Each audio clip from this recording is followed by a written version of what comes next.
আমরা যখন কাউকে কিছু দেখাইতে যাই সব থেকে বেস্ট জিনিসটা আর কি দেখায় আমাদের ইফোর্ট কতটুকু, সেই জিনিসটা কখনো দেখাই না।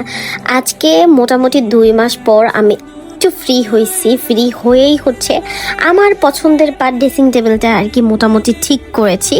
দেন হচ্ছে ড্রয়ারটা ঠিক করতে হবে, কারণ আমি রেগুলার বেরোই, আমার 6 দিন 5 দিনের জামা কাপড় সপ্তাহে আর কি আয়রন করা থাকে। তো মানে টোটালি অগোছালো ছিল। এমনি সেমিনার স্টাডির অনেক প্রচুর পরিমাণে, যে পরিমাণে প্রেশার যাচ্ছে, আমি কোনো কিছুতে ঠিকমতো ইফোর্ট দিচ্ছি না আর কি বাসায়।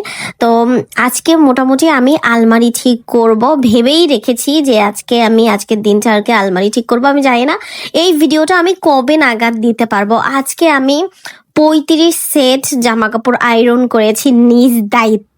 তাহলে আমি কত কাজের দেখে বুঝতেই পাচ্ছেন। আর এই যে এইখানে যত জামা কাপড় সবই হচ্ছে আয়রন করব, নিজে আয়রন করব, লন্ড্রিতে দিব না আর কি। বা আমি প্রচুর পরিমাণে কাজ করি, কাজ সবটা আর কি দেখাই না। যাই হোক, কে কে আমার মতো আছেন এটা কমেন্ট করে জানান।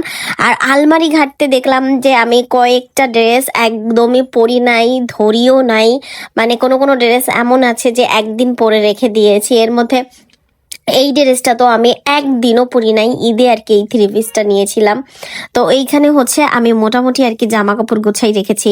শার্ট কোথায়, তারপর আজকে তো জিন্সের পার্ট আর কি ধরেই নাই, যে এই পার্টটা আমি পরে ধরবো আর কি। আর যে পরিমাণে হচ্ছে এই যে কিছু জামা কাপড় আমি ধরেই